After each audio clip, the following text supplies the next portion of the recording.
अस्सलाम वालेकुम दोस्तों, खुश आमदीद आदम मैं तो आपकी नवी वीडियो ते मैं तुहाडा मुहम्मद शाहिद तुसा मेरा दे पे यूट्यूब चैनल मुहम्मद शाहिद 0116। अज असां शाही किले दे विच एक छोटी जी मस्जिद है मोती मस्जिद, असां उंदा विजिट करावना है। असां शाही किले दे मेन दरवाजे ते पहुँच आए हैं। मेन जेड़ा शाही किले दा मेन दरवाजा है वो शाह बुरज आखदे न, असां वो क्रॉस करेंदे पे हैं। उस तो बाद जी असां तो मोती मस्जिद का विजिट करेसूँ, मोती मस्जिद की हिस्टरी दसेसूँ। कई ऐसे सवालात हैं जेडे सारे जहन चो असां क्लीयर करेसूँ। इत्थे आखा गई है कि फजर दी मगरिब ते इशा दी नमाज नहीं होंदी, क्यों नहीं होंदी, इस दे बारे कैं कोलों असां इन्फॉर्मेशन लैसूँ, इस दे बारे पुछसूँ भाई इत्थे फजर दी मगरिब दी ते इशा दी नमाज क्यों नहीं होंदी।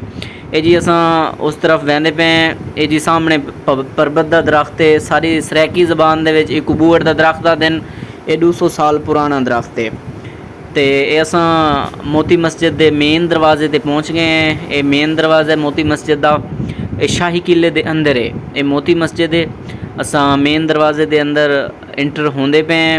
ये जी असां इंटर हो गए हैं मेन दरवाजे के अंदर। भाई मेरा नफल अदा करें देखने वाले साहब मेरे भी नाल हैं सारे, वो भी नफल अदा करें देखने। तो इस दे बारे मशहूर है कि इत्थे जिन्नात दा बसेरा है। इत्थे फजर दी मगरब ते इशा दी नमाज नहीं होंदी। क्यों नहीं होंदी कि वो जिन्नात है कि जिन्नात दी इबादत दा वक्त होंदा है, इस वास्ते ना इत्थे फजर मगरब तो इशा दी नमाज नहीं होंदी। मोती मस्जिद ही 392 साल पुरानी मस्जिद है। एक शाहजहां ने आपदी वालदा दे आखण तो बाद मस्जिद की तमीर करवाई गई है जी। और 200 साल मस्जिद ये आताब का शिकार रही है। तो बाद एक अंग्रेज़ ने मुसलमानों को एक सौंप दिता गया है। इन जो वो पर्ची लिख के एक तहखाना है वो बाद दराफ्त किया गया है अंग्रेज़ों के दौर दे विच।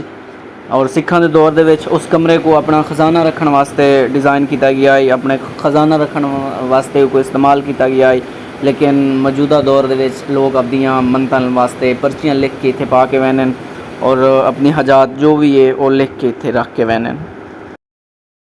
लोग पहले दीवारों पर लिखते हैं। शायद हुकूमत पाकिस्तान ने यह हल कढ़ा है कि दीवारों तो लिखण के बचन वास्ते लोग इधे पर्चियाँ रख के वजन। मैं तो उस कमरे की तरफ लै चलदा। ये जी वो कमरा है जिथे लोग आपकी मनता मने और पर्चियाँ लिख के बकायदा रख वैन।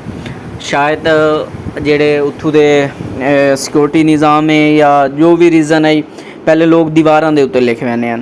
शायद उस दी बचन की वजह नाल या कैं रीज़न की वजह नाल उन्होंने इत्थे एक अलहदा कमरा बना दिता जी। मोती मस्जिद के नाल जेड़े रिहायश गान उस टाइम दे ख्वाजा सरा दी ये रिहायश गान उत्थे हूँ हुकूमत पाकिस्तान ने हुण शॉप की शक्ल दे दी है।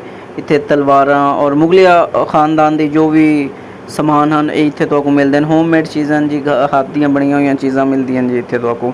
लोग बड़े बड़े दूरों इत्थों आने अपने गिफ्ट वगैरह अपने तोहफे ताश वगैरह लैके वैन।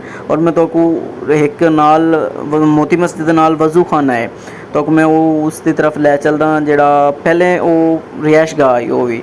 लेकिन हुण हुकूमत पाकिस्तान ने इसको वज़ू खाने की शक्ल दे दी है। इत्थे लोग मस्जिद के इंटर होने तो पहले ये वज़ू करे न।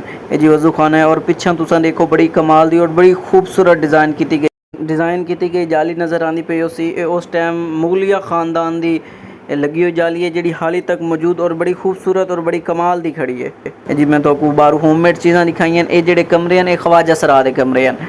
शायद इतनी बड़ी मस्जिद तामीर करावन के बाद ये छोटे जे एकड़ के तमील करन दा मकसद उन्हों का यह है कि जेडे इत्थे ख्वाजा सरा रहने हैं मुसलमान ख्वाजा सरान उन्होंने ये इबादत गाह बनाई गई है।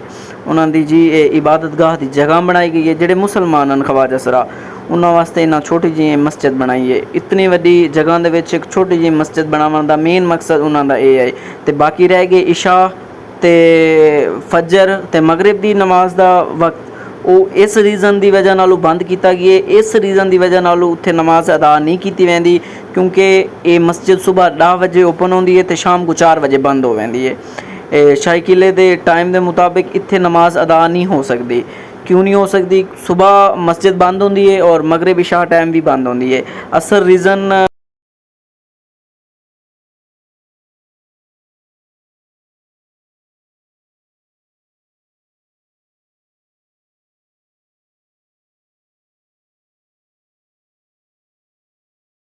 सर ਜਿਹੜਾ ਰੀਜ਼ਨ ਹੈ ਇੱਥੇ ਫਜਰ ਮਗਰਿਬ ਔਰ ਇਸ਼ਾ ਦੀ ਨਮਾਜ਼ ਨਾ ਹੋਣਾ ਉਹ ਟਾਈਮਿੰਗ ਦੀ ਇਸ਼ੂ ਹੈ।